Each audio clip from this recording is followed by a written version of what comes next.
This is actually her first time she's ever spoken in public, ever. Make it worse. No pressure. Really appreciate everybody coming out. I just wanted to tell you a little bit about my story, what happened to me, and the impact that Valerie's house has had on me. My name is Rochelle Pitts, and on this day 3 years ago, in 2020, I was in my last year of law school preparing for upcoming finals. I had a very busy life. My husband, Jesse, and I had 3 children, ages 6, 8, and 10, and I was 6 months pregnant with our 4th little girl. We had not picked a name for her yet. By mid-December, most of my finals were done, and I began to focus on Christmas. I planned a family movie night where we wore matching PJs, watched Polar Express, and made a special hot chocolate. The kids loved it. Everything was decorated and lights were hung. The kids just had to eagerly wait for Santa. Christmas that year fell on a Friday. That Tuesday, the 22nd, I was doing as most mothers do, running around for last-minute items as Jesse worked his last day before his break. At about 5 p.m., I took the kids to Target on Pun Island Road. I texted Jesse to ask him what time he'd be home. The kids were telling me all these last-minute gifts they had to have, and I was planning to come back later and grab them, but I never did. My phone rang when I was looking at dishcloths. Unknown number. I picked it up, and a woman introduced herself as a representative from Lee Memorial. She said Jesse had been in a car accident and was in critical condition. I asked her for more information, and she refused to tell me on the phone, so I left my cart where it was, and I had the kids and I drive as quickly as we could to Lee Memorial. That 10-minute drive felt like 6 hours. The kids were confused. I didn't want to lie to them, but I didn't want them to worry either. I reassured myself that even in a bad accident, he would still be okay. I had a lot of faith that no matter how bad his injuries, they were fixable. I walked through the emergency room entrance of the hospital and was greeted by a plastic bag that had Jesse's wallet and phone in it. The phone lit up and there was my unread text. He never saw it. The bag was labeled Unknown Diamond. I didn't know exactly what that meant, but it didn't make me feel good. Didn't Jesse make the 911 call? Didn't he tell them his name? These details made me panic a little, but I continued to keep it together. I paced back and forth until the doctor came out. I waited for her to say that he was severely injured, but with some time and therapy, he would be okay. But instead, she came out and said that he did not survive.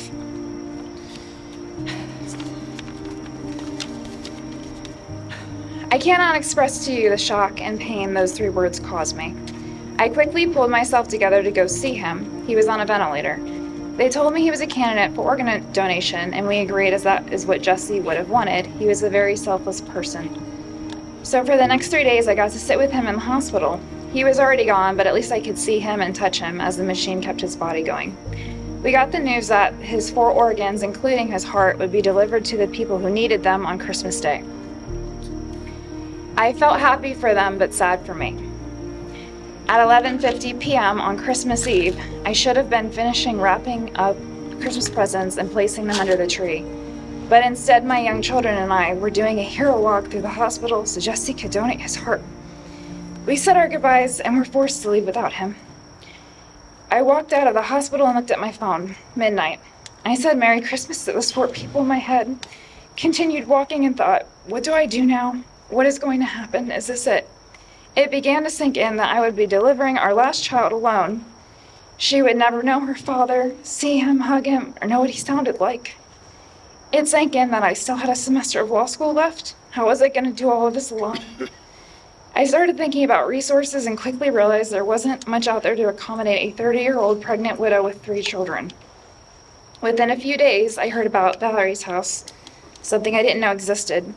I didn't have to set anything up. They called me and worked around me. I didn't need to tell them I was overwhelmed and scared. They already knew. I went to the first meeting very reluctantly. I didn't want to be one of these people that went to a grief support group for loss.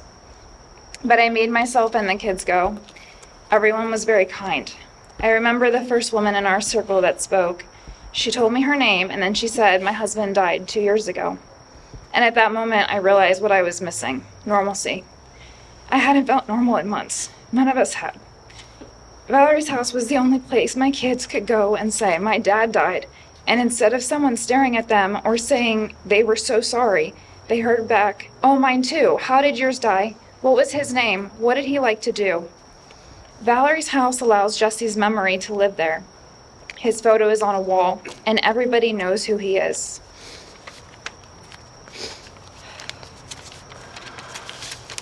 Nobody is afraid to say his name here. My youngest child has been going to Valerie's house since she was 5 days old. She is now almost 3, and when we get there, she rushes in with excitement and says, "This is my Valerie's house." Our group at Valerie's house meets twice a month.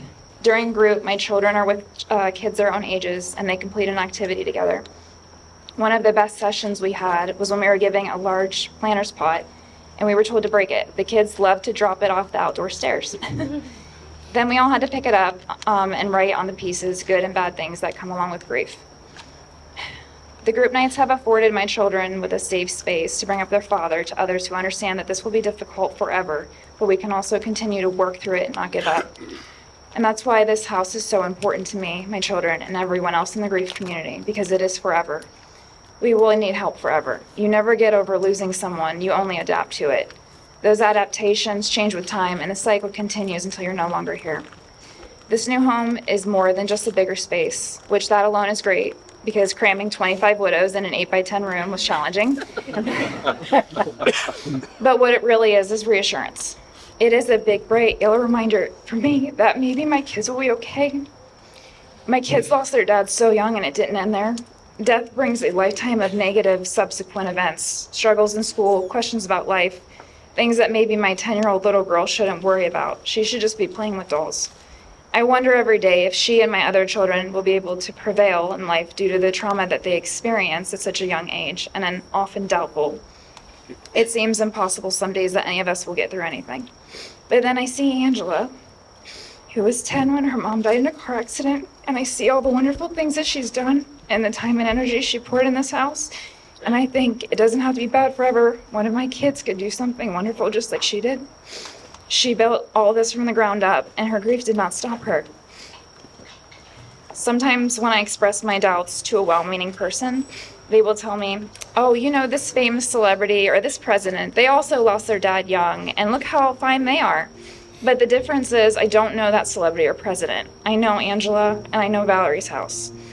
When I decided I was going to continue with law school and deliver a baby alone during midterms, it wasn't a celebrity or president that helped me in whatever way they could. It was Valerie's house. This house is a tangible, concrete symbol to me of true perseverance and hope. It's not some far-removed idea that I can't reach.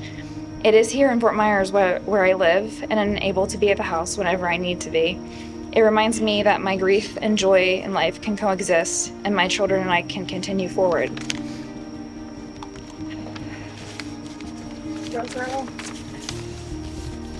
I eventually graduated law school and I passed the bar.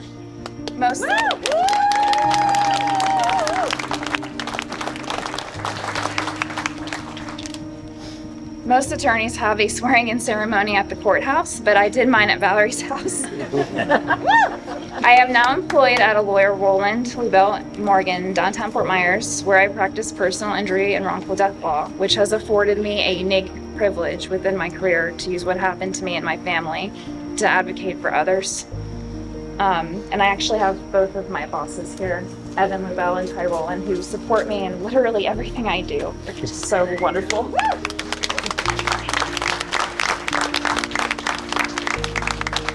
I really appreciate everybody that came and participated and is interested in the house, because it means a lot to people like me and the people that will come after me. Thank you, Rochelle.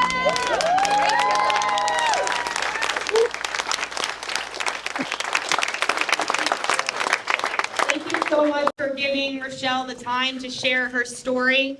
So much of what we do is just having someone hear us, because most people don't want to hear us. So for you to spend the last 10 minutes listening to her, thank you so very much. Thank you.